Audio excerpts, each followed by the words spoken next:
नमस्कार। जिंदगी में ना अक्सर दो तरह की सलाहें सुनने को मिलती हैं। बिल्कुल अलग। हाँ बिल्कुल।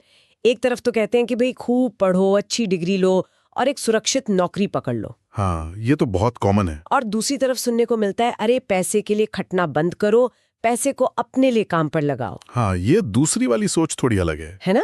तो आज हम इन्हीं दो दुनियाओं के बीच की बात कर रहे हैं। हम रॉबर्ट कियोसाकी की जो मशहूर किताब है रिच डैड पुअर डैड, उस पर आधारित कुछ नोट्स और विचारों को खंगाल रहे हैं। सही। मकसद सिर्फ किताब को दोहराना नहीं है, बल्कि उन आइडियाज को समझना है जिन्होंने दुनिया भर में लोगों की फाइनेंशियल सोच पर इतना गहरा असर डाला है। बिल्कुल। और ये देखना भी जरूरी है कि क्यों अच्छी खासी पढ़ाई लिखाई के बाद भी कई लोग पैसे को लेकर संघर्ष करते रहते हैं। हाँ। ये सोच इसी पहेली को सुलझाने में मदद करते हैं कि भाई पैसे का जो खेल है वो स्कूल में सिखाए जाने वाले नियमों से काफी अलग है। किताब का जो सेंट्रल आइडिया है वो दो पिताएं हैं। हाँ। है ना?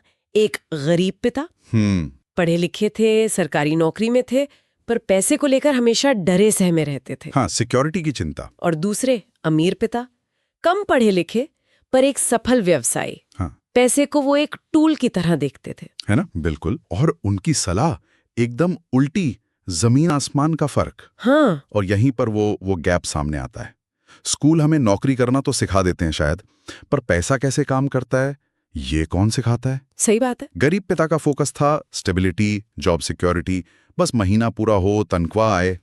अमीर पिता कहते थे नहीं, पहले ये सीखो कि पैसा बनता कैसे है, बढ़ता कैसे है, ये जानना जरूरी है, सिर्फ कमाना काफी नहीं। तो सबसे बड़ा सबक शायद यही निकल कर आता है, पैसे के लिए काम मत करो, पैसे को अपने लिए काम करने दो। सुनने में बड़ा अच्छा लगता है। हाँ, सुनने में तो क्रांतिकारी लगता है। जैसे किताब में वो एक किस्सा बताते हैं ना कि अमीर पिता ने उन्हें बहुत कम पैसों पर काम करवाया। हाँ। मकसद पैसे देना नहीं था। बिल्कुल। मकसद था ये सिखाना कि देखो, अगर तुम सिर्फ सैलरी के लिए काम करोगे तो तुम हमेशा एक एम्प्लॉय वाले माइंडसेट में रहोगे। अच्छा। डर में रहोगे कि नौकरी चली गई तो, जबकि असली मौका तब आता है जब तुम इस डर से ऊपर उठकर देखो कि तुम वैल्यू कैसे बना सकते हो, एक सिस्टम कैसे खड़ा कर सकते हो जहां पैसा तुम्हारे बिना भी बढ़ता रहे। यानी सोच बदलने की बात है, कर्मचारी से उद्यमी वाली सोच। एग्जैक्टली।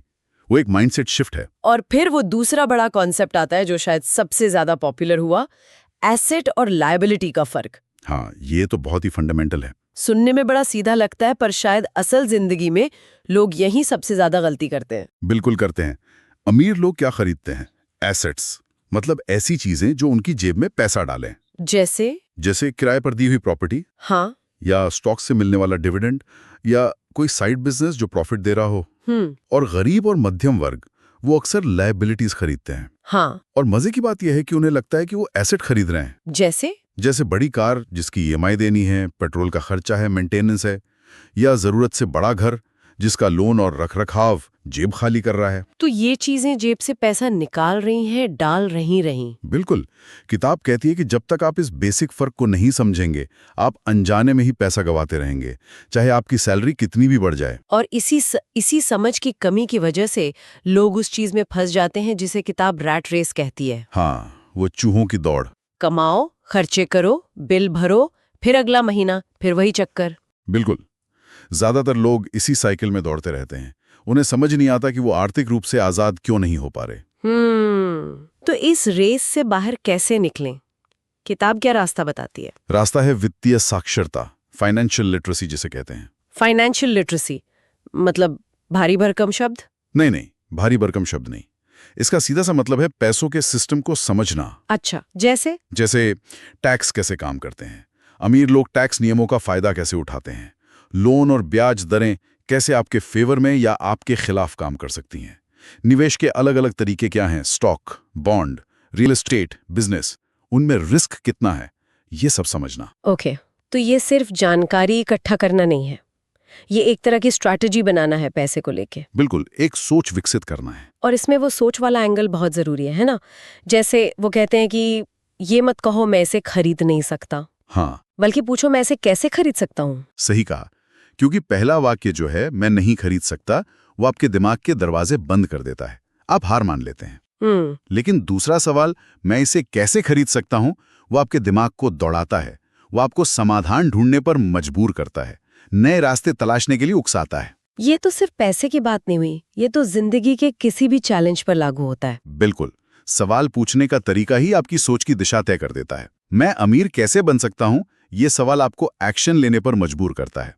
तो अगर हम इन सब बातों का निचोड़ निकालें तो क्या कहेंगे? शायद यही कि सिर्फ मेहनत करना या डिग्री हासिल कर लेना ही काफी नहीं है। नहीं, बिल्कुल नहीं। पैसे की अपनी एक भाषा है, अपने नियम है, उन्हें समझना पड़ेगा। हाँ, और ये पढ़ाई अक्सर स्कूल कॉलेज के बाहर खुद ही करनी पड़ती है। सोच बदलनी होगी। नौकरी की सुरक्षा वाली सोच से आगे बढ़कर संपत्ति बनाने वाली सोच पर आना होगा। बिल्कुल, एसेट बिल्डिंग पर फोकस। और जैसा आपने कहा, ये तो बस एक शुरुआत है। इन स्रोतों में और भी गहरी बातें हैं। हाँ, बहुत कुछ है। जैसे वो कैश फ्लो क्वाड्रेंट का कॉन्सेप्ट है, ESBI, employee, self employed, business owner, investor. ये समझना कि आप किस क्वाड्रेंट में हैं और कहाँ जाना चाहते हैं।